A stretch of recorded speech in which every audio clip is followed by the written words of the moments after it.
जय हिंद दोस्तों। हम लोग एनसीईआरटी के प्रश्न श्रृंखला को जो प्रारंभ किए हैं, इस श्रृंखला को हम लोग आगे बढ़ाते हैं और इस श्रृंखला के जो इम्पॉर्टेंट प्रश्न हैं, यह प्राचीन भारतीय इतिहास यानी एंशियंट हिस्ट्री के इम्पॉर्टेंट टॉपिक चोल, चालुक्य, पल्लव वंश एंड संगम वंश से रिलेट है। ओके, तो यह चोल, चालुक्य, पल्लव और संगम वंश से रिलेट है। तो आइए इन प्रश्नों को हम लोग प्रारंभ करते हैं। इस सेशन का फर्स्ट क्वेश्चन है, पहला प्रश्न है, प्राचीन चोल साम्राज्य की राजधानी कहाँ स्थित थी? ऑप्शन ए है Tanjore, option B Madurai, option C Uraiyur and option D Kaveri Pattanam. इसका सही आंसर होगा सी, उरैयूर थी। ओके, इसके एक्सप्लेन को भी हम लोग देख लेते हैं। चोल राज्य मध्यकाल के आरंभ में चोल मंडलम कहलाता था तथा पांड्य राज्य के पूर्वोत्तर में स्थित था। करिकाल ने उरैयूर को प्राचीन चोल साम्राज्य की राजधानी बनाया। उरैयूर सूती वस्त्र उद्योग के लिए प्रसिद्ध था। इसका विवरण पेरिप्लस ऑफ द एरिथ्रियंसी में मिलता है। कालांतर में चोल शासकों ने तंजौर को अपनी राजधानी बनाया। तो यह इम्पॉर्टेंट एक्सप्लेन है। देखिए, करिकाल संगम काल का था, लेकिन यह द्वितीय चोल साम्राज्य है। ओके, तो उरैयूर, उस समय उरैयूर प्राचीन चोल राज्य की राजधानी थी। ओके, और उरैयूर सूती वस्त्र उद्योग के लिए प्रसिद्ध था। इसका विवरण पेरिप्लस ऑफ द एरिथ्रियंसी में मिलता है और यह एक बुक है, पेरिप्लस ऑफ द एरिथ्रियंसी, जिसके लेखक के बारे में जानकारी नहीं मिलती है, इसलिए अज्ञात लेखक। ओके, और कालांतर में यानी जो 9वीं शताब्दी में चोल साम्राज्य स्थापित किया गया विजयालय द्वारा, उसकी राजधानी तंजौर थी। तो यह इम्पॉर्टेंट है। आइए आगे बढ़ते हैं अगले प्रश्न की ओर। अगला प्रश्न संख्या 2, चोल साम्राज्य की स्थापना किसने की? ऑप्शन ए है राजेंद्र प्रथम, ऑप्शन बी राजराज प्रथम, option C Vijayalaya and option D Rajendra द्वितीय। इसका सही आंसर होगा सी, विजयालय द्वारा। और कब? 850 ईस्वी यानी 9वीं शताब्दी ईस्वी में। इसीलिए इसे द्वितीय चोल साम्राज्य कहा जाता है। प्रथम चोल साम्राज्य संगम काल में मिलता है। ओके, तो इसके एक्सप्लेन को भी हम लोग देख लेते हैं। सन 850 ईस्वी में विजयालय ने कांची के पल्लवों को पराजित करके चोल साम्राज्य की स्थापना की। वह पल्लव का ही सामंत था। इसने पांड्यों की शक्तिहीनता का लाभ उठाकर तंजौर पर अधिकार कर लिया और नर केसरी, ध्यान रखना है ये उपाधि भी इम्पॉर्टेंट है, और नर केसरी की उपाधि धारण की। इसने लगभग 21 वर्ष तक शासन किया और निशुंभ सूदनी, ओके, निशुंभ सूदनी देवी के मंदिर बनवाया या देवी का मंदिर बनवाया और उरैयूर के स्थान पर तंजौर यानी तंजावुर को अपने राज्य की राजधानी बनाया। तो यह पल्लवों के सामंत थे और पल्लवों के सामंत रहते हुए इन्होंने विजयालय ने द्वितीय चोल राज्य की यानी चोल राज्य को स्थापित किया। कब? 9वीं शताब्दी के मध्य। 850 है तो 9वीं शताब्दी के मध्य। ओके, आगे बढ़ते हम लोग अगले प्रश्न की ओर। प्रश्न संख्या 3, क्वेश्चन नंबर 3, किस चोल शासक के विषय में वर्णन है कि उसने अनुराधापुरम को, जो एक समय सिलोन यानी श्रीलंका की राजधानी था, नष्ट कर दिया? बहुत इंपॉर्टेंट क्वेश्चन है, ये आपसे बार बार पूछा जाता है। ऑप्शन ए राजराज प्रथम, ऑप्शन बी राजेंद्र प्रथम, ऑप्शन सी राजाधिराज प्रथम एंड ऑप्शन डी कुलोत्तुंग प्रथम। इसका सही आंसर होगा ए, राजराज प्रथम। बहुत इंपॉर्टेंट क्वेश्चन है, इसके एक्सप्लेन को भी हम लोग देख लेते हैं। राजराज प्रथम एक नौसेना के साथ सिंघल द्वीप यानी सीलोन, सिंघल द्वीप या सीलोन, प्राचीन समय में सिंघल द्वीप कहा जाता था या सीलोन, और वर्तमान में इसे श्रीलंका के नाम से जाना जाता है। ओके, तो सिंघल द्वीप या सीलोन की ओर अग्रसर हुआ और राजराज प्रथम के साथ युद्ध में सिंघल नरेश यानी श्रीलंका का राजा महेंद्र पंचम पराजित हुआ। तो राजराज प्रथम का समकालीन राजा कौन था श्रीलंका का? महेंद्र पंचम प्रजा था, वह पराजित हुआ। चोल सेनाओं ने अनुराधापुर को ध्वस्त कर दिया तथा सिंघल द्वीप के उत्तरी भाग पर अधिकार करके उसे चोल साम्राज्य का नया प्रांत बनाया। इसे मुंडी चोल मंडलम नाम दिया। राजराज ने अनुराधापुर के स्थान पर पोलोनरुआ को अपनी राजधानी बनाया और इसका नाम जो रखा जयनाथ मंडलम। तो इतने पॉइंट यहाँ पर इम्पॉर्टेंट है कि श्रीलंका पर आक्रमण करने वाला, आपसे इस तरह के भी क्वेश्चन पूछा जाता है, श्रीलंका पर आक्रमण करने वाला प्रथम चोल शासक कौन था, तो राजराज प्रथम था। ओके, और इसने अनुराधापुर को नष्ट कर वहां पर फिर अपनी राजधानी बनाया और उसका नाम रखा पोलोनरुआ, और आगे चल करके इसका नाम जयनाथ मंडलम कर दिया या रख दिया। ओके, तो यह इंपॉर्टेंट है। अगला प्रश्न है प्रश्न संख्या 4, क्वेश्चन नंबर 4। चोलों के अधीन ग्राम प्रशासन के विवरण किन अभिलेखों से प्राप्त होते हैं? बहुत इंपॉर्टेंट क्वेश्चन है। Okay, option A Thanjavur, option B Uraiyur, option C Kanchipuram and option D Uttara Meru. इसका सही आंसर होगा डी, उत्तर मेरू अभिलेख से प्राप्त होते हैं। एक्सप्लेन को भी हम लोग देख लेते हैं। चोलों के अधीन ग्राम प्रशासन में ग्राम सभा की कार्यकारिणी समितियों की कार्यप्रणाली का विस्तृत विवरण उत्तर मेरू लेखों से मिलता है। चोल शासन अपने कुशल स्थानीय प्रशासन के लिए प्रसिद्ध था। यहाँ प्रत्येक ग्राम की अपनी एक सभा होती थी जो प्रायः केंद्रीय नियंत्रणों से मुक्त रहते हुए स्वतंत्र रहकर एक स्वायत्तशासी ग्रामीण शासन का संचालन करती थी। तो यह बहुत इंपॉर्टेंट है, और स्थानीय प्रशासन या स्थानीय स्वशासन चोलों का बहुत ही इंपॉर्टेंट रहा है और उत्तर मेरू अभिलेख से मिलता है। यहाँ पर एक प्रश्न इंपॉर्टेंट है, आपको बता मैं देता हूँ। उत्तर मेरू अभिलेख परांतक का है, परांतक फर्स्ट का, तो यह बहुत इंपॉर्टेंट है। दोस्तों, थोड़ा सा सर्दी हो जाने के कारण गला आवाज़ मोटी हो गई है, बोलने में तकलीफ है, लेकिन फिर भी ध्यान रखिएगा आप लोग। प्रयास मैं कर रहा हूँ कि आवाज़ अच्छे से पहुँचे आप तक। अगला प्रश्न है इस सेशन का, अगला प्रश्न है प्रश्न संख्या 5। किस चोल राजा ने मालदीव के द्वीपों पर विजय प्राप्त की थी? Option A Karikala, option B Rajaraja first, option C Mahendra और ऑप्शन डी राजेंद्र प्रथम। इसका सही आंसर होगा बी, राजराज प्रथम। यह भी क्वेश्चन इंपॉर्टेंट है, आपसे कई बार एग्जाम में पूछा गया है। एक्सप्लेन को भी हम लोग देख लेते हैं।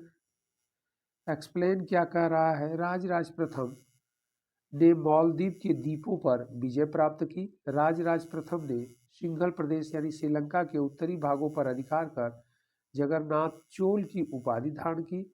इसने शैव धर्म में आस्था व्यक्त करते हुए शिवपास शेखर की उपाधि धारण की थी। राजराज प्रथम ने तंजौर में एक शिव मंदिर का निर्माण कराया था। इसे राजराजेश्वर मंदिर या बृहदेश्वर मंदिर के नाम से जाना जाता है। तो यह बहुत इंपॉर्टेंट है। अब यहाँ पर इंपॉर्टेंट क्या है? राजराज प्रथम का शासनकाल 985 से 1014 तक था। इसने शिवपास शेखर की भी उपाधि धारण किया। शैव धर्म में गहरी आस्था थी, यानी भगवान शिव का अनन्य भक्त था, और इसने तंजौर में शिव मंदिर का निर्माण करवाया, जिसे राजराजेश्वर या बृहदेश्वर मंदिर के नाम से भी जाना जाता है। ओके, आगे बढ़ते हैं अगले प्रश्न की ओर। अगला प्रश्न है प्रश्न संख्या 6, क्वेश्चन नंबर 6। वह चोल राजा कौन था जिसने श्रीलंका को पूर्ण स्वतंत्रता दी और सिंघल के राजकुमार के साथ अपनी पुत्री का विवाह कर दिया था? ओके, बहुत इंपॉर्टेंट है। ऑप्शन ए है कुलोतुंग फर्स्ट यानी प्रथम, ऑप्शन बी है राजेंद्र प्रथम, ऑप्शन सी है अधिराजेंद्र, ऑप्शन डी है राजाधिराज प्रथम। ओके, तो इसका सही आंसर होगा कुलोतुंग फर्स्ट। बहुत इंपॉर्टेंट है। इसके एक्सप्लेन को भी हम लोग देख लेते हैं, इंपॉर्टेंट है, नॉलेजेबल है। चोल राजा कुलोतुंग फर्स्ट 1070 से 1022 तक इसका शासनकाल था। तो चोल राजा कुलोतुंग प्रथम ने श्रीलंका को पूर्ण स्वतंत्रता दी तथा सिंघल के राजकुमार वीर पेरुमल के साथ अपनी पुत्री का विवाह किया। ओके, इस घटना की जानकारी बौद्ध ग्रंथ महावंश से मिलती है। चोल अभिलेखों में कुलोतुंग प्रथम को सुगमत वीर्त कहा गया है। इसका अर्थ होता है करों को हटाने वाला। ओके, चोल शासक कुलोतुंग प्रथम ने 72 व्यापारियों का के एक दूत मंडल को 1077 ईस्वी में चीन भेजा। तो यह भी इम्पॉर्टेंट है। आपसे इतने प्रश्न इम्पॉर्टेंट हुए कि श्रीलंका पूर्ण स्वतंत्र हो गया। ओके, राजराज ने अधिकार किया था। आगे चल कर के राजेंद्र फर्स्ट ने संपूर्ण श्रीलंका पर अधिकार कर लिया था, लेकिन कुलोत्तुंग के समय में श्रीलंका स्वतंत्र हो गया। और सिंघल राजकुमार कौन था? वीर पेरुमल था। ओके, और इस वीर पेरुमल से अपनी पुत्री का विवाह भी कर दिए। इसके बारे में जानकारी महावंश से मिलती है, और महावंश बौद्ध धर्म से रिलेट यह ग्रंथ है। चोल अभिलेखों में कुलोत्तुंग प्रथम को सुगमत वीर्त कहा गया है, यानी करों को हटाने वाला, और व्यापारिक करों को स्पेशली हटाया था, ध्यान रखिएगा आप लोग। और व्यापार को इसने बढ़ावा दिया, और इसके समय में एक व्यापारिक दूत मंडल 72 व्यापारियों, जिसमें 72 व्यापारी सम्मिलित थे या शामिल थे, उनको चीन भेजा था 1077 ईस्वी में व्यापार को बढ़ावा देने के लिए। तो इतने पॉइंट इंपॉर्टेंट है। ओके, और यह भी पूछा है 1077 में किसने व्यापारिक दूत मंडल चीन भेजा? तो कुलोत्तुंग प्रथम रहेगा। ओके, अगला प्रश्न, प्रश्न संख्या 7, क्वेश्चन नंबर 7, निम्नलिखित में से किस मंदिर परिसर में नंदी की एक विशाल मूर्ति स्थित है जिसे भारत की विशालतम नंदी मूर्ति माना जाता है? ऑप्शन ए है बृहदेश्वर, ऑप्शन बी लिंगराज मंदिर, ऑप्शन सी कंदरिया महादेव मंदिर, एंड ऑप्शन डी लेपाक्षी मंदिर। इसका सही आंसर होगा ए, बृहदेश्वर मंदिर। बहुत इंपॉर्टेंट है, ध्यान रखना है। और इसमें नंदी की एक विशाल मूर्ति रखी गई है। ओके, यह स्थित है, स्थापित की गई है। एक्सप्लेन को भी हम लोग देख लेते हैं। एक्सप्लेन क्या कह रहा है?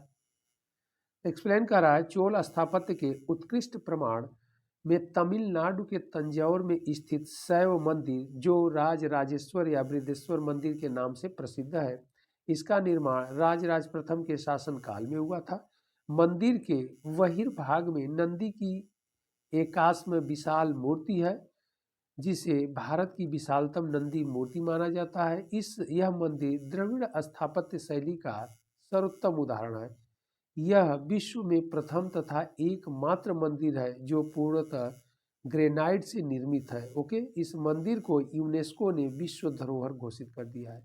तो यह इम्पॉर्टेंट है। ओके, और यह बृहदेश्वर, यहाँ पर ध्यान रखना है कि उत्कृष्ट नमूना तंजौर के शैव मंदिर, जो राजराजेश्वर या बृहदेश्वर मंदिर, जो ऊपर के प्रश्नों में हम लोग देखे हैं, यहाँ पर भी है। इसका निर्माण राजराज प्रथम के समय में हुआ, और इसी मंदिर में जो एकाश्म यानी विशाल मूर्ति बनी है, किसकी? नंदी की। एकाश्म से तात्पर्य है एक ही पत्थर को तराश करके।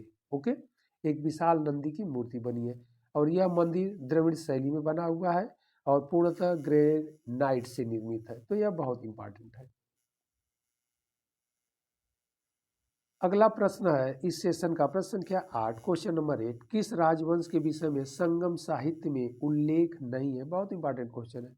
Option A Kadam, option B Chera, option C Chola, option D Pandya. इसका सही आंसर होगा ए। ओके, संगम साहित्य में 3 के ही बारे में जानकारी मिलती है, चोल, चेर और पांड्य, राजाओं के बारे में। तो यह बहुत इंपॉर्टेंट है क्वेश्चन। एक्सप्लेन को भी हम लोग देख लेते हैं। एक्सप्लेन क्या कह रहा है? प्राचीन संगम काल में संगम ग्रंथों की रचना की गई, जिसे संगम साहित्य कहा गया है। इसमें चोल, चेर, पांड्य राजाओं के उद्भव का विवरण है, जबकि कदम राजवंश का संगम साहित्य में उल्लेख नहीं है। संगम साहित्य में प्रेम और राजाओं की प्रशंसा के बारे में बताया गया है। राजाओं की प्रशंसा से संबंधित रचना को आगम तथा सामाजिक जीवन की रचनाओं को पूरम कहा जाता है। इन्हें मुख्यतः 3 भागों में बांटा गया है। ओके, किसमें? पुथुपातु, इथुथोकय और पतिने कील कन्वकु। ओके, तो इस प्रकार 3 भागों में इसे बांटा गया है।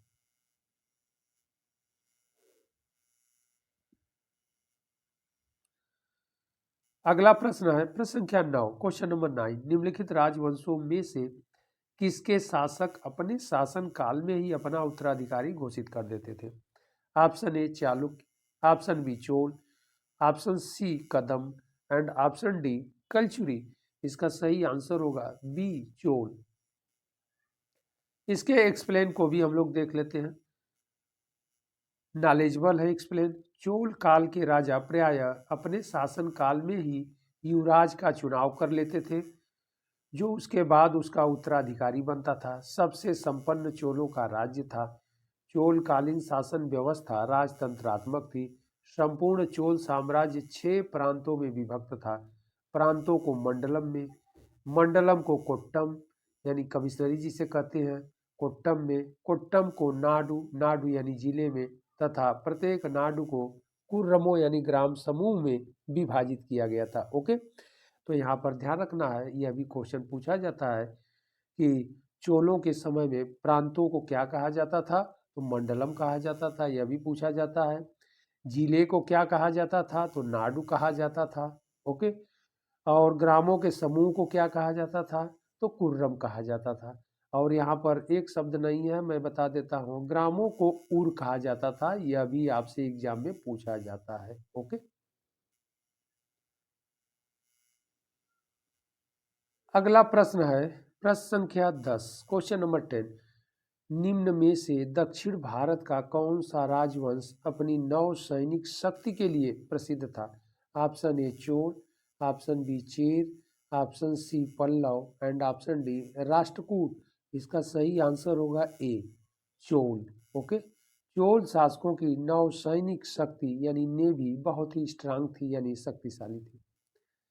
एक्सप्लेन को भी हम लोग देख लेते हैं।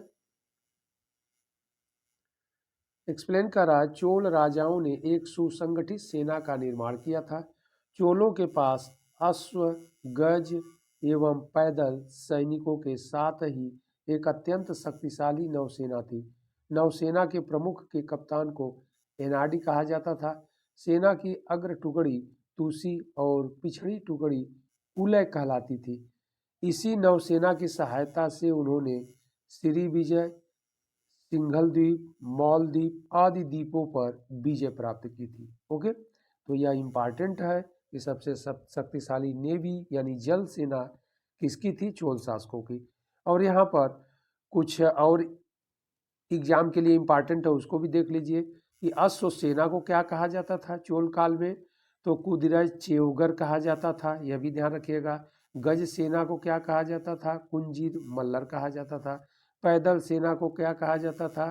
कैकुल्लस कहा जाता था। ओके, तो यह भी टर्मोलॉजी जानते रहिएगा, आप लोग एग्जाम में पूछ दिया जाता है। अगला प्रश्न है इस सेशन का, अगला प्रश्न प्रश्न संख्या 11। निम्नलिखित में से किस राजवंश द्वारा महिलाओं को प्रशासन में उच्च पद प्रदान किए जाते थे? बहुत इंपॉर्टेंट है। ऑप्शन ए है Chola, option B Chalukya, option C Pala and option D Sena. इसका सही आंसर होगा बी चालुक्य। बहुत इंपॉर्टेंट क्वेश्चन है, आपसे कई बार एग्जाम में पूछा भी गया है। एक्सप्लेन को भी हम लोग देख लेते हैं। चालुक्यों के शासनकाल में महिलाओं की सामाजिक एवं राजनैतिक स्थिति अच्छी थी, क्योंकि महिलाओं को प्रशासन में उच्च पद प्रदान किए जाते थे। चालुक्य शासक विजयादित्य ने विजयादित्य के भाई चंद्रादित्य की पत्नी विजय भट्टारिका द्वारा लिखवाए गए ताम्रपत्र से उसके कुशल शासन का विवरण प्राप्त होता है। तो यह इंपॉर्टेंट है। ओके, अगला प्रश्न है प्रश्न संख्या 12। चालुक्य वंश का सबसे महानतम शासक कौन था? Option A Vikramaditya, option B Mangalesha, option C Pulakeshin द्वितीय और ऑप्शन डी है पुलकेशिन फर्स्ट। इसका सही आंसर होगा सी पुलकेशिन सेकेंड यानी द्वितीय। एक्सप्लेन को भी हम लोग देख लेते हैं। पुलकेशिन द्वितीय 609 से 642 ईस्वी चालुक्य वंश का सबसे प्रसिद्ध शासक था यानी प्रतापी शासक था। इसके विषय में ऐहोल अभिलेख में उसके समकालीन कवि रवि कीर्ति द्वारा लिखी गई प्रशस्ति से जानकारी मिलती है। उसने श्री पृथ्वी वल्लभ सत्याश्रय की तथा हर्षवर्धन को पराजित कर परमेश्वर की उपाधि धारण की। तो यह बहुत ही इंपॉर्टेंट है। पुलकेशिन द्वितीय के पश्चात उसका पुत्र सत्याश्रय विक्रमादित्य प्रथम के नाम से गद्दी पर बैठा यानी चालुक्य वंश का शासक बना। तो इतने पॉइंट इंपॉर्टेंट है। पुलकेशिन द्वितीय किस वंश का शासक था? तो चालुक्य वंश का। इम्पॉर्टेंट है। इसके बारे में जानकारी कहाँ से मिलती है? ऐहोल अभिलेख से। ऐहोल अभिलेख कौन लिखा है? रवि कीर्ति ने लिखा है। ओके। और जानकारी मिलती है उसने पृथ्वी वल्लभ सत्याश्रय की तथा हर्ष को पराजित उपाधि क्या धारण किया है? श्री पृथ्वी वल्लभ सत्याश्रय। और हर्षवर्धन, वर्धन वंश का जो राजा हर्ष था उसको पराजित किया और पराजित करने के उपलक्ष्य में परमेश्वर की उपाधि भी धारण की थी। तो इतने पॉइंट इंपॉर्टेंट है। ओके। अगले प्रश्न की ओर हम लोग बढ़ते हैं। अगला प्रश्न है प्रश्न संख्या 13। महमूद गजनवी के सोमनाथ अभियान के समय चोल राज्य का शासक कौन था? बहुत इंपॉर्टेंट क्वेश्चन है, कॉन्सेप्चुअल है, प्रश्न को जोड़ करके दिया है। ऑप्शन ए उत्तम चोल, ऑप्शन बी राजराज प्रथम, option C Kulottunga and option D Rajendra प्रथम। यहाँ कह रहा है सोमनाथ अभियान। तो सोमनाथ मंदिर पर जो अभियान हुआ था 1025/26 में हुआ था। ओके। उस समय राजा कौन रहेगा? राजेंद्र प्रथम था। इस बात को 1025 में जो चोल वंश का शासक था वह कौन था? राजेंद्र फर्स्ट था।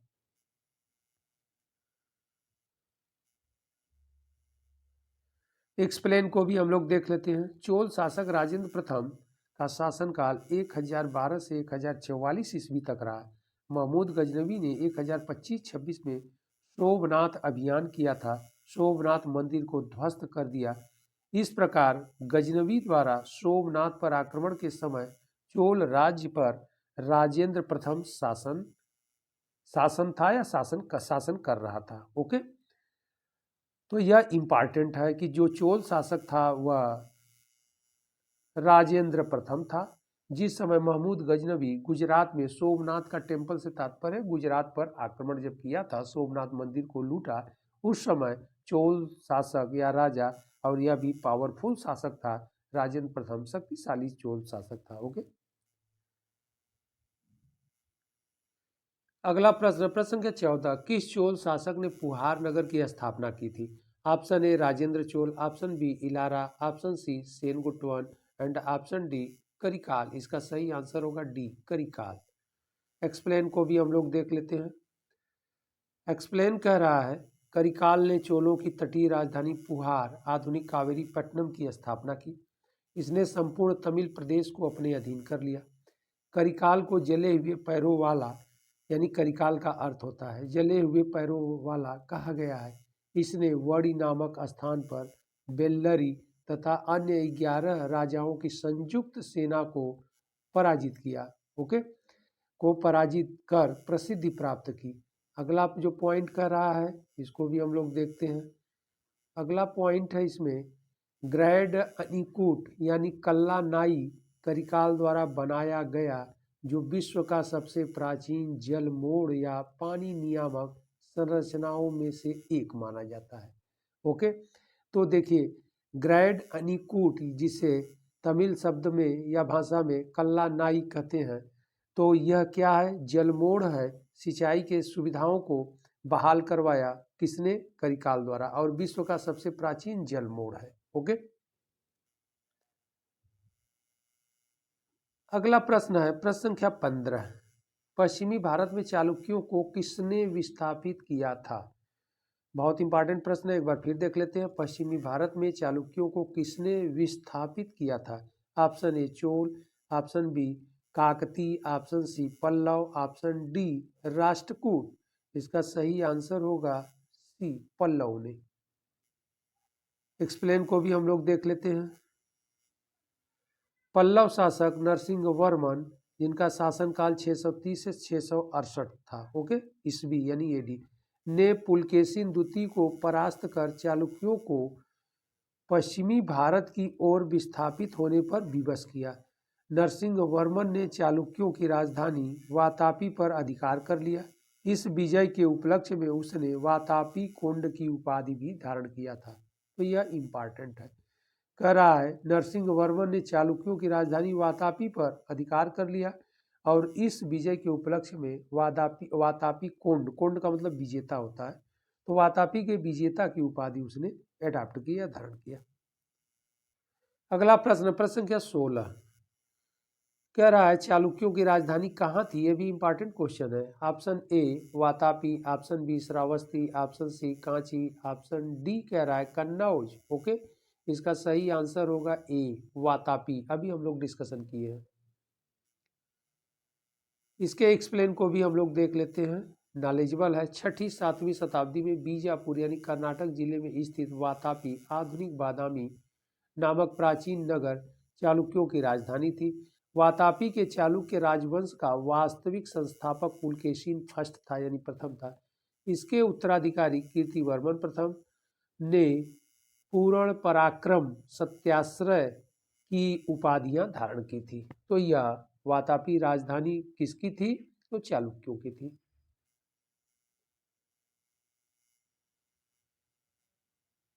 अगला प्रश्न, प्रश्न संख्या 17 किस चोल शासक ने बंगाल की खाड़ी को चोल झील का स्वरूप प्रदान किया था? यह भी इंपॉर्टेंट क्वेश्चन है।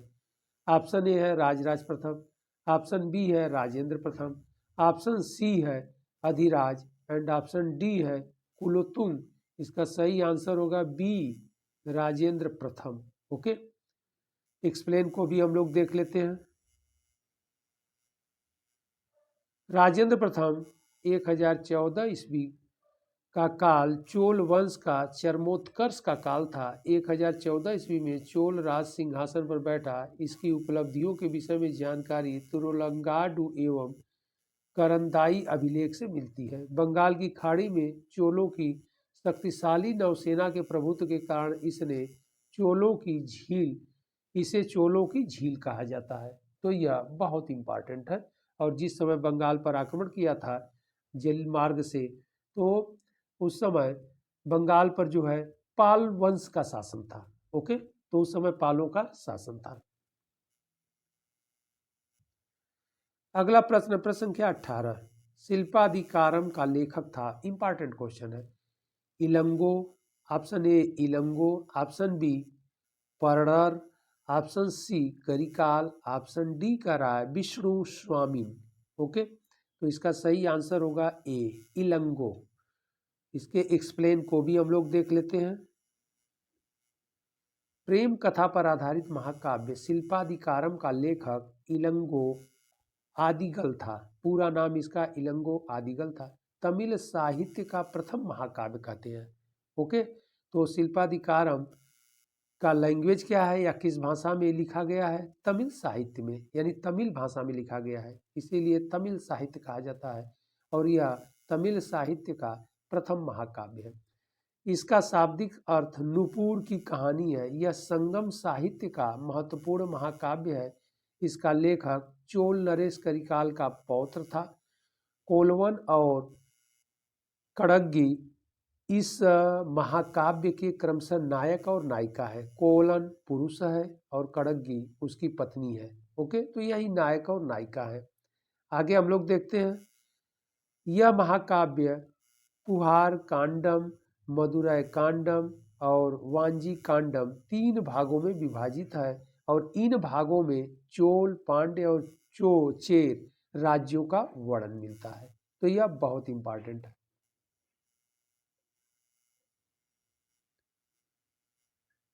अगला प्रश्न, प्रश्न संख्या 19 प्रसिद्ध दिलवाड़ा मंदिर कहाँ स्थित है? बार बार आपसे एग्जाम में पूछा जाता है। ऑप्शन ए राजस्थान में, ऑप्शन बी उत्तर प्रदेश में, ऑप्शन सी कह रहा है मध्य प्रदेश में एंड ऑप्शन डी महाराष्ट्र में। इसका सही आंसर होगा ए राजस्थान में। एक्सप्लेन को भी हम लोग देख लेते हैं, नॉलेजेबल है। दिलवाड़ा मंदिर 5 मंदिरों का एक समूह है जो माउंट आबू यानी सिरोही राजस्थान में स्थित है। इन मंदिरों के लगभग 48 स्तंभों में नृत्यांगनाओं की आकृति बनी हुई है। इन मंदिरों का निर्माण चालुक्य शासक भीमदेव प्रथम यानी 1022 से 1069 ईस्वी के सामंत विमल शाह ने करवाया था। ओके, तो राजा जो था भीमदेव प्रथम था और चालुक्य शासक था, और उसका सामंत विमल शाह द्वारा इसका निर्माण करवाया गया था।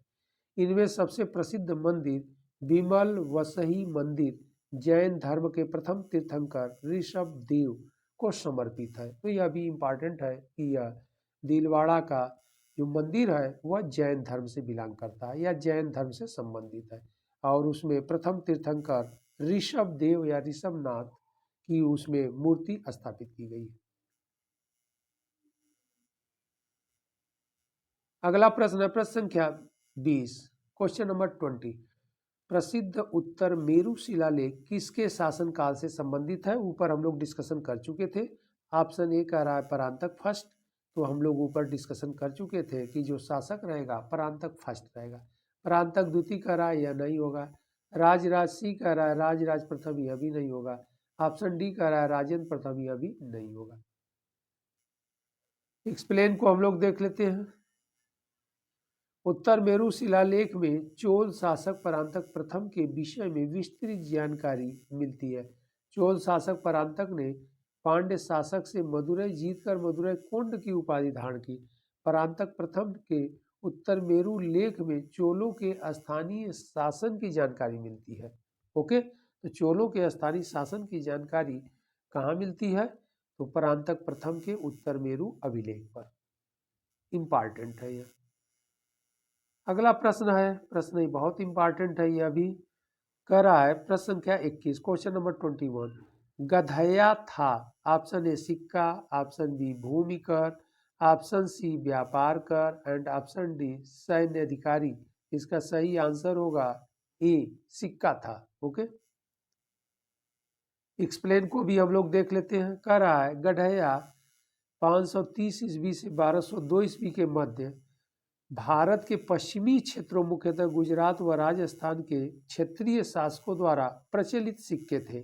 संभवतः ये सिक्के राष्ट्रकूट, चालुक्य, पाल व गुप्त साम्राज्यों के पतन के बाद प्रयोग में आए थे। ओके, चालुक्यों के काल में इन्हें गढ़या पैसे भी कहा जाता था। तो यह इम्पॉर्टेंट है कि इस प्रकार के सिक्के किन क्षेत्रों में प्रचलन में थे? गुजरात और राजस्थान के क्षेत्रों में प्रचलन में थे।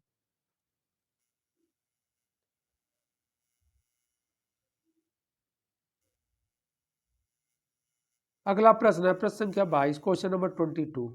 कह रहा है निम्नलिखित में से कौन सही सुमेलित नहीं है? एक तरफ जो है विदेशी यात्री है और दूसरी तरफ भारत भ्रमण का वर्ष है। तो समय किससे मैच नहीं कर रहा है उसी को हम लोगों को निकालना है। ऑप्शन ए कह रहा है फाइयान 399 से 414, यह तो सही है और गुप्त काल में आया था। ओके, तो यह गुप्त काल में आया था और गुप्त काल से तात्पर्य है चंद्रगुप्त विक्रमादित्य के शासनकाल में, तो यह सही है। ओके, इसके बाद बी कह रहा है वेनसांग 629 से 645, यह भी सही है और यह आया था वर्धन काल में यानी हर्ष के समय में आया था। इस बात को आप लोग जानते रहिएगा, बहुत इंपॉर्टेंट है। यानी हर्षवर्धन के समय में वेनसांग आया था। ओके, इसके बाद सी कह रहा है इति सिंह। ओके, 679 से 695। इसके बाद कह रहा है डी अलमसूदी 957, तो अलमसूदी भी सही है 957। इसमें गलत क्या होगा? सी इति सिंह, यही सही नहीं है। ओके, आइए एक्सप्लेन को देख लेते हैं और कम होगा तो हम आपको और समझा देंगे डेट पर। ओके, ऑप्शन सी कह रहा है इति सिंह भारत 673 से 685 ईस्वी तक रहा, शेष सभी युग में सुमेलित है। तो यह बातें क्लियर यहाँ दे दिया है। ओके, कि 673 ईस्वी से 685 ईस्वी तक वह भारत रहा इति सिंह। इति सिंह भी चीन का यात्री था। अगला प्रश्न है प्रश्न संख्या 23, क्वेश्चन नंबर 23। निम्न मंदिरों को कालानुक्रम में व्यवस्थित कीजिए और नीचे दिए गए कूटों में से सही उत्तर चुनिए। फर्स्ट कह रहा है बृहदेश्वर, सेकंड कह रहा है गंगई कोंड चोलपुरम, इसके बाद थर्ड कह रहा है महाबलीपुरम का तटीय मंदिर, इसके बाद फोर्थ कह रहा है सप्त पगोड़ा। तो यहाँ पर ध्यान रखना है कि यहाँ कह रहा है कि कालानुक्रम में व्यवस्थित कीजिए, नीचे दिए गए कूटों से सही उत्तर। निम्न मंदिरों को कालानुक्रम में यानी पहले से और बाद तक इसको आना है। तो यहाँ पर सप्त पगोड़ा और महाबलीपुरम, ये तो चोलों को पहले आ जाएगा क्योंकि पल्लव शासकों के द्वारा स्थापित किया गया, इसलिए सप्त पगोड़ा पहले आ जाएगा 1 नंबर पर। इसके बाद 2 नंबर पर पल्लव शासकों ने बनवाया महाबलीपुरम का तटीय मंदिर, तो 2 नंबर हो जाएगा। इसके बाद हम लोग यह देखते हैं कि बृहदेश्वर मंदिर राजराज प्रथम के द्वारा बनवाया गया, तो यह 3 नंबर पर हो जाएगा। ओके। और उसके बाद उसका बेटा आता है राजेंद्र प्रथम। राजराज प्रथम के बाद गद्दी पर बैठता है तो उसने गंगईकोंड चोलपुरम नामक नई राजधानी बनाया और मंदिर भी बनाया, तो यह 4 नंबर हो जाएगा। इसका मतलब हो जाएगा कि 4 हो गया, 3 हो गया, इसके बाद 1 हो गया और 2, यानी 4 3 1 2 देखा जाए किसमें है, कूट में कह रहा है, तो यह किसमें है, तो 4 3 1 2, यह तो 1 पहले है, यह नहीं होगा। 2 है, यह नहीं होगा क्योंकि 4 पहले होना चाहिए। 3 है पहले, यह भी नहीं होगा। 4 पहले है, यही है, यही बचा डी इसका सही आंसर, क्योंकि 4 है, 3 है, 1 है, 2, यह सही है। एक्सप्लेन को भी हम लोग देख लेते हैं। बृहदेश्वर मंदिर 1003 से 1010 के मध्य में बना। ओके। गंगईकोंड मंदिर 1025 में बना। इसके बाद महाबलीपुरम का तटीय मंदिर 700 से 728 ईस्वी में बना। सप्त पगोड़ा 7वीं शताब्दी में पल्लव शासकों के समय में ये दोनों मंदिर बने हैं। ये चोल शासकों के समय में बने हैं। ऐसे भी कभी आपसे एग्जाम में पूछ देता है। अगला प्रश्न है प्रश्न संख्या 24, क्वेश्चन नंबर 24। किसकी प्रशासनीय प्रणाली की अद्वितीय विशेषता ग्राम स्वायत्तता का विकास थी? तो यह तो बहुत इंपॉर्टेंट है, ऊपर भी डिस्कशन कर चुके हैं हम लोग। ऑप्शन ए चेर, यह होगा नहीं। ऑप्शन बी चोल, यही सही होगा। स्थानीय स्वशासन, यहाँ पर देखिए प्रशासनीय प्रणाली की अद्वितीय विशेषता ग्राम स्वायत्तता का विकास था, तो ग्राम स्वायत्तता का मतलब स्थानीय स्वशासन, तो यह चोल से ही रिलेट रहेगा। सी कह रहा है पांड, यह भी नहीं होगा। पल्लव कह रहा है, यह भी नहीं होगा। इसका सही आंसर बी होगा। एक्सप्लेन को भी देख लेते हैं। वही एक्सप्लेन फिर है। चोल प्रशासन की प्रमुख विशेषता उसका स्थानीय स्वशासन था। ग्राम स्वायत्तता प्रमुख थी। ग्राम स्वशासन की पूर्ण इकाई थे और ग्राम का प्रशासन ग्रामवासी स्वयं करते थे। ग्राम सभा के सदस्यों को पेरूमक्कल कहा जाता था। ग्राम को 30 भागों का मतलब वार्डों में विभाजित किया गया था। ग्राम सभा में एक निश्चित योग्यता रखने वाले व्यक्तियों को चुना जाता था, तो यह इंपॉर्टेंट है। अगला प्रश्न है प्रश्न संख्या 25, क्वेश्चन नंबर 25। गंगईकोंड चोलपुरम की स्थापना किसने की थी? ऑप्शन ए राजराज प्रथम, option B Rajadhiraja, option C Rajendra and option D Vijayaditya. इसका सही आंसर होगा सी राजेंद्र प्रथम द्वारा। अभी हम लोग ऊपर भी डिस्कशन किए हैं। ओके। एक्सप्लेन को भी हम लोग देख लेते हैं। एक्सप्लेन क्या कह रहा है? कह रहा है गंगईकोंड चोलपुरम चोल वंश के प्रतापी राजा राजेंद्र चोल प्रथम की राजधानी थी। इसने कलिंग विजय के उपलक्ष्य में गंगईकोंड की उपाधि धारण की थी। गंगईकोंड चोलपुरम नामक नगर बसाया। राजेंद्र चोल प्रथम ने गंगईकोंड चोलपुरम में 1025 में एक मंदिर का भी निर्माण करवाया, यानी अपनी राजधानी में एक मंदिर का भी निर्माण करवाया था। अगला प्रश्न है प्रश्न संख्या 26, यानी क्वेश्चन नंबर 26। निम्न में से कौन सी संस्था विदेशी व्यापार से संबंधित थी? ऑप्शन ए है श्रेणी, ऑप्शन बी नगरम, ऑप्शन सी है नानादेशी, ऑप्शन डी है मणिग्रामम। तो इसका सही आंसर सी होगा। ध्यान रखिएगा आप लोग, अगर सभी आंसर दिया रहे एक को चॉइस है तो नानादेशी। नानादेशी क्या था कि ये विदेशी व्यापार, वाह्य व्यापार को संचालित नाना देशीय श्रेणियों के द्वारा या व्यापारियों के द्वारा किया जाता था। इतना ध्यान रखिएगा। एक्सप्लेन को भी हम लोग देख लेते हैं। मणिग्रामम भी व्यापार करते थे। 8वीं शताब्दी में दक्षिण भारत में मणिग्राम और नाना देशीय प्रसिद्ध संघ थे। ये संघ प्रायद्वीपीय भारत के भीतर और दक्षिण पूर्व एशिया और चीन के साथ बड़े पैमाने पर व्यापार करते थे। इसके अतिरिक्त चेट्टियार और मारवाड़ी जैसे समुदाय भी थे जो आगे चलकर देश के प्रमुख व्यापारिक समूह बन गए। ओके, तो यहाँ पर ध्यान रखना है मणिग्राम भी व्यापारी थे, लेकिन विदेश व्यापार स्पेशली नाना देशी ही करते थे। तो आप लोग ध्यान रखिएगा कि इसमें नाना, इस तरह के प्रश्नों में नाना देशी ही मारिएगा।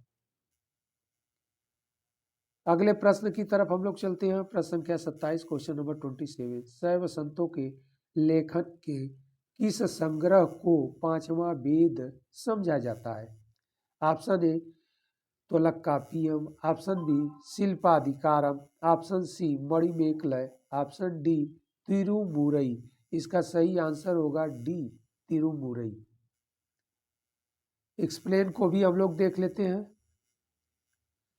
तिरुमुरई 6ठी से 11वीं ईस्वी तक तमिल भाषा में रचित शिव स्तुति में गीतों या भजनों का 12 खंडों का संग्रह है। इसकी रचना 63 नयनार संतों ने की थी। 11वीं शताब्दी में इसका मिलान किया गया। बाद में इसे तमिल शैव सिद्धांत के धर्म ग्रंथ संग्रह का एक हिस्सा बनाया गया, जो एक अखिल भारतीय तांत्रिक परंपरा का एक विशिष्ट भक्ति उन्मुक्त संप्रदाय था। ओके, अगला प्रश्न, प्रश्न संख्या 28। पूर्वी भारत में प्रमुख भारतीय रोमन व्यापारिक स्थान था? Rajgir, option B Arikamedu, option C भागरपीर, ऑप्शन डी तामलुक। इसका सही आंसर होगा डी तामलुक। एक्सप्लेन को भी हम लोग देख लेते हैं। पूर्वी भारत में प्रमुख भारतीय रोम व्यापारिक स्थान तामलुक था। इसे प्राचीन भारत में ताम्रलिप्ति के नाम से भी जाना जाता था। यह एक संपन्न व्यापारिक बंदरगाह था जो दक्षिण व दक्षिण पूर्व के लिए मौर्य व्यापारिक मार्गों के लिए निकास बिंदु के रूप में कार्य करता था। ओके, तो यह बहुत इंपॉर्टेंट है। ताम्लुक, इसे प्राचीन भारत में ताम्रलिप्ति भी कहा जाता था या ताम्रलिप्त के नाम से प्रसिद्ध था। अगला प्रश्न, प्रश्न संख्या 29, question number 29। Udayanjeral, okay, Udayanjeral किस वंश से संबंधित था? Option A Chera, option B Pandya वंश, ऑप्शन सी चोल वंश एंड ऑप्शन डी सातवाहन वंश। इसका सही आंसर होगा ए चेर वंश से रिलेट था। अगले प्रश्न की ओर हम लोग बढ़ते हैं, लेकिन उसके पहले एक्सप्लेन भी देख लेते हैं। चेर वंश के संस्थापक उथियान चेरलाथन को उदयनजेरल के नाम से जाना जाता था। चेरों की राजधानी वज्जी थी। चेर राजाओं में सबसे महान शासक सेन गुट्टवन था, जिसे लाल चेर के नाम से भी जाना जाता था। ओके, अगले प्रश्न की ओर हम लोग बढ़ते हैं। अगला प्रश्न है प्रश्न संख्या 30, क्वेश्चन नंबर 30। रोम साम्राज्य से व्यापारिक संबंध किसने स्थापित किए? ऑप्शन ए है कुषाण, ऑप्शन बी चेर और ऑप्शन सी पश्चिमी शक एंड ऑप्शन डी वाकाटक। इसका सही आंसर होगा बी चेर। ओके, क्योंकि यह प्रश्न बहुत इंपॉर्टेंट है। कह रहा है रोम साम्राज्य से व्यापारिक संबंध किसने स्थापित किया? तो चेरों ने किया था। पश्चिमी तट पर चेर थे इस साइड। एक्सप्लेन को भी हम लोग देख लेते हैं। एक्सप्लेन क्या कह रहा है? रोम साम्राज्य के साथ भारत के व्यापारिक संबंधों का आरंभ संगम काल में चेर राज्य के साथ आरंभ हुआ था। अरिकामेंडू से अनेक रोमन वस्तुएं प्राप्त हुई थी। ओके, तो अरिकामेंडू नामक स्थान से रोम की से जो आयात की जाती थी वस्तुएं, वह भी प्राप्त हुई है। अगला प्रश्न है प्रश्न संख्या 31, क्वेश्चन नंबर 31। 72 व्यापारियों का एक दूत मंडल चीन में किसके कार्यकाल में भेजे गए थे? Important question. Option A Kulothunga first, option B Rajendra first, option C Rajaraja first और ऑप्शन डी राजाधिराज फर्स्ट यानी प्रथम। इसका सही आंसर होगा ए कुलोतुंग प्रथम के समय में भेजा गया था। यह क्वेश्चन कई बार एग्जाम में पूछा गया है आपसे। इसके एक्सप्लेन को भी हम लोग देख लेते हैं। एक्सप्लेन कर रहा है चोल शासक कुलोतुंग प्रथम के शासनकाल में 1077 ईस्वी में 72 व्यापारियों का एक दूत मंडल चीन भेजा गया था। अगले प्रश्न की ओर बढ़ते हैं हम लोग। अगला प्रश्न है प्रश्न संख्या 32, क्वेश्चन नंबर 32। धार्मिक कविताओं का संकलन कुरल किस भाषा में है? Option A Greek, option B Tamil, option C Telugu and option D Pali. इसका सही आंसर होगा B Tamil. Okay, Kural important ग्रंथ है। एक्सप्लेन को भी हम लोग देख लेते हैं। कुरल तमिल साहित्य का बाइबिल तथा लघु वेद माना जाता है। इसे मुप्पाल भी कहा जाता है। इसकी रचना सुप्रसिद्ध कवि तिरुवल्लुवर ने की थी अनुश्रुतियों के अनुसार तिरुवल्लुवर ब्रह्मा के अवतार माने जाते हैं या ब्रह्मा के अवतार थे। ओके,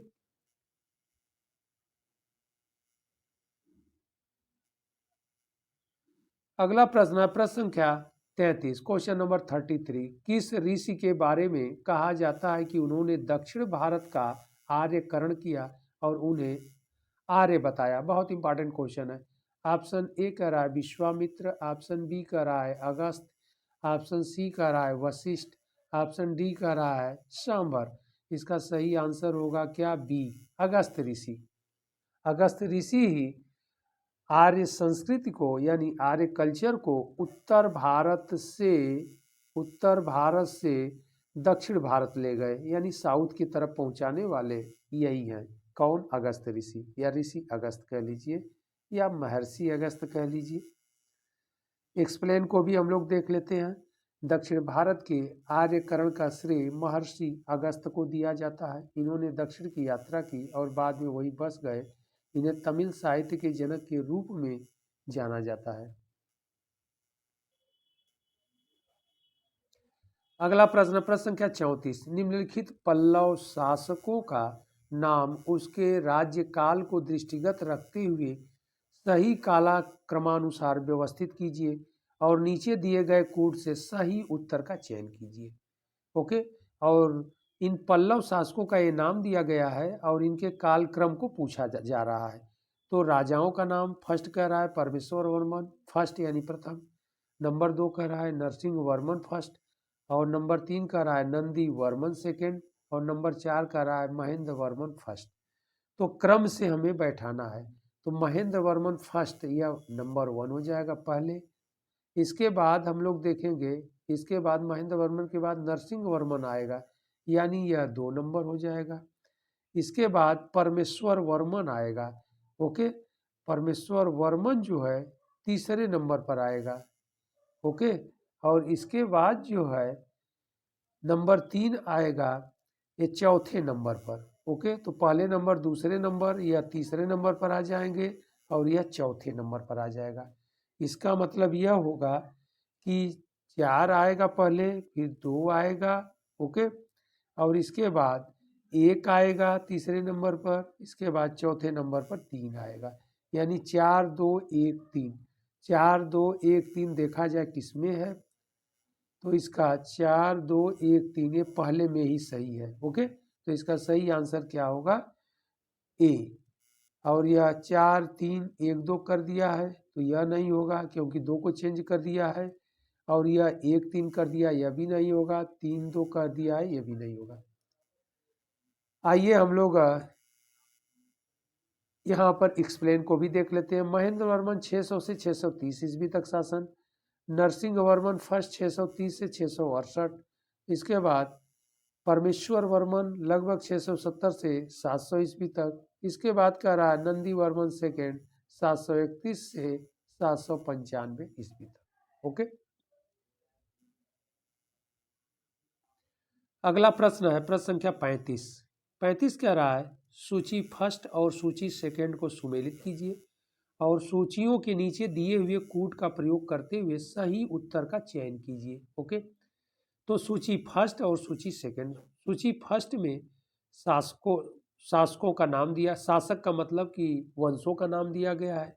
ए गुप्त साम्राज्य यानी गुप्त वंश, बी चंदेल, सी चालुक्य, और डी कह रहा है पल्लव वंश। ओके, सूची सेकंड के तरफ कह रहा है बादामी स्थान दिया है, और नंबर 2 पनमल है, नंबर 3 पर खजुराहो और नंबर 4 पर देवगढ़ है। तो यहाँ पर जो नंबर 4 है यह गुप्त काल से जुड़ जाएगा।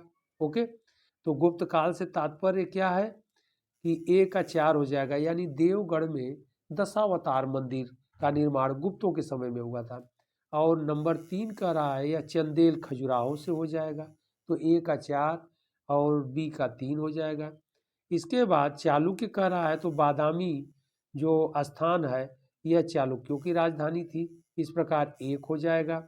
इसके बाद पनमल्लय यह पल्लव शासकों की थी, यानी 2 हो जाएगा। 4 3 1 2 यह क्रम रहेगा, 4 3 1 2। देखा जाए किसमें है। ऑप्शन ए करा 4 3 1 2, तो यही सही होगा। ओके, देखिए 4 3 1 2 इसी में दे दिया है, और यह क्रम गलत है, यह भी क्रम गलत है, और यह भी क्रम गलत है। ओके, एक्सप्लेन को भी हम लोग देख लेते हैं। एक्सप्लेन क्या कह रहा है? एक्सप्लेन कह रहा है सूची फर्स्ट, सूची सेकंड, गुप्तों का देवगढ़ यानी ललितपुर उत्तर प्रदेश में स्थित है, देवगढ़ दशावतार मंदिर। चंदेल खजुराहो छतरपुर मध्य प्रदेश में है। चालुक्य बादामी बागलकोट कर्नाटक में वर्तमान में पड़ता है। पल्लव पनमल्ल ओके या विलुपुरम तमिलनाडु में स्थित है। तो इस प्रकार इस सेशन के यह इम्पॉर्टेंट क्वेश्चन थे। आप लोग इन प्रश्नों को अच्छे से देखिएगा, और इम्पॉर्टेंट प्रश्नों की श्रृंखला के साथ हम लोग फिर मिलते हैं अगले सेशन में। तब तक के लिए धन्यवाद, और आप लोग चैनल को सब्सक्राइब अवश्य कर लीजिएगा, जिससे आने वाले क्लास का यानी वीडियो का नोटिफिकेशन आप लोगों को तत्काल मिल जाए।